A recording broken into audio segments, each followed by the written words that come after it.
Hey everyone, how are you doing? All right, it's early April here.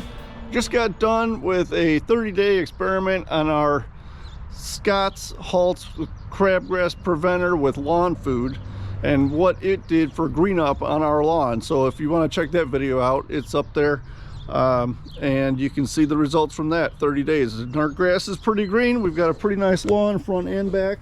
Here's a shot of the back. What I'm going to do now is use some iron.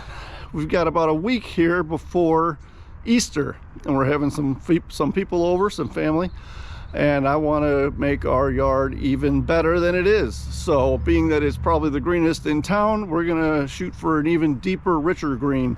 So what I did, I picked up some of this from the local Menards, this IronPro, and it's supposed to be comparable to the Ironites. So we already put down that Scott's Halts, which has 30% nitrogen, a month ago, and that's what's supposed to help kind of boost the lawn into growing. Now I didn't have to mow much with that, only a couple of times in that last month, and I really only snipped the tips off even at the lowest setting. So I didn't feel like we had a lot of growth, but you know, a little bit, and it definitely did green up though. So let's put this down and see if we can't get it to get a nice deep rich green right in time for Easter. So over at Menards it says compared to Ironite, and basically everything I can see, it's the same. Non-staining, non-burning, use any season and all types of grass, and it's got the same numbers, 101 for nitrogen, phosphorus, and potassium. So basically it looks to me like it's the same thing. Treats 5,000 square feet with a 15-pound bag, so you know, 3 pounds per 1,000 square feet.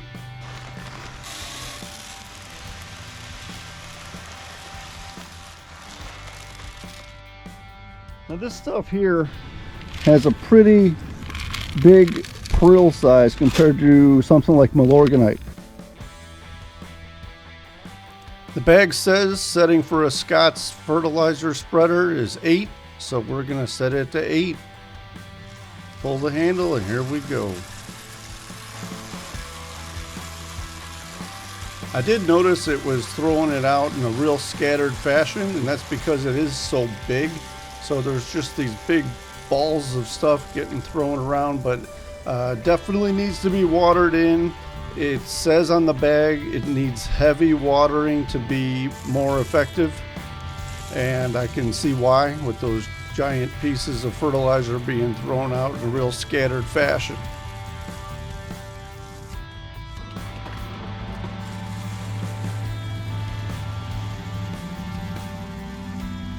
It is supposed to get down to 30 degrees tonight, so I'm not going to set up anything to water this in myself yet. I'm going to wait another 2 days actually, and then I will do that. We're supposed to get some rain later this week, so hopefully by Easter next weekend this will all be a nice, deep, rich, dark green. They recommend sweeping off any of your driveway or sidewalks or whatnot, so I grabbed the leaf blower just to blow it off and blow it back into the yard. So I used that setting of 8 and it worked pretty good. It kind of throws that stuff out pretty scattered with that big prill size, which is fine. But it, you know, went through it pretty good, covered about the 5,000 square feet with that setting of number 8, so that worked well. We'll start watching and see what happens with the front. I'm going to do the same thing in the back, and I'll get some pictures of that, and we'll have a comparison over the next few days. Hopefully by Easter we'll be looking really good.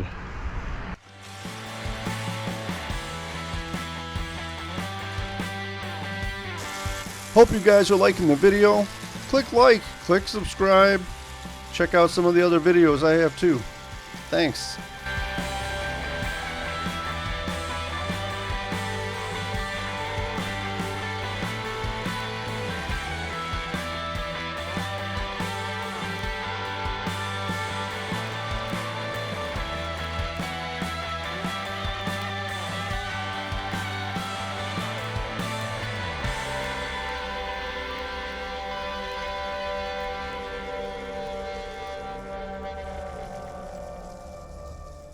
I decided to change the setting for the backyard to 7 just to give me maybe just a little bit more spread on that bag.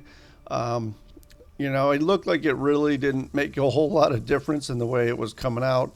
If anything, it gave me just an extra couple hundred square feet.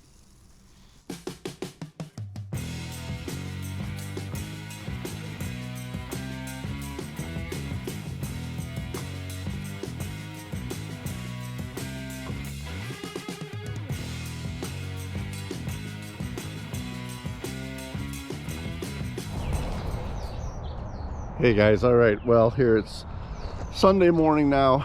It's been 2 days since I put this stuff down, and I've been doing some thinking. And I'm gonna get out the hose and a sprinkler, a cheap one, and put it out. We're supposed to actually, believe it or not, next weekend for Easter, be back down with lows of 32. So, you know, I can always take that sprinkler hose or two that I pull out and put them in the house if I have to down in the basement. But you know, I want to give this stuff the best chance possible to do what I want it to do. So that's what we're going to do. And let me get that stuff set up. We're going to start out with the front.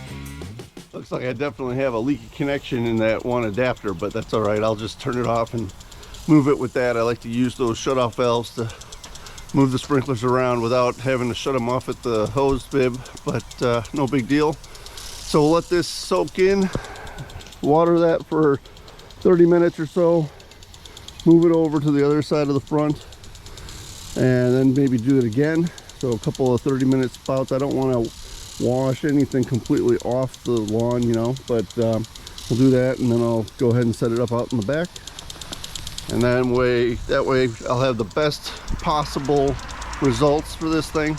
I figure that's only fair to the company and to myself, because, you know, I want to make sure it works. So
all right, well, there's the results from the IronPro experiment we did in 7 days.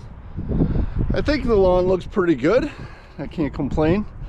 I also did an experiment with the IronPro versus some liquid chelated iron.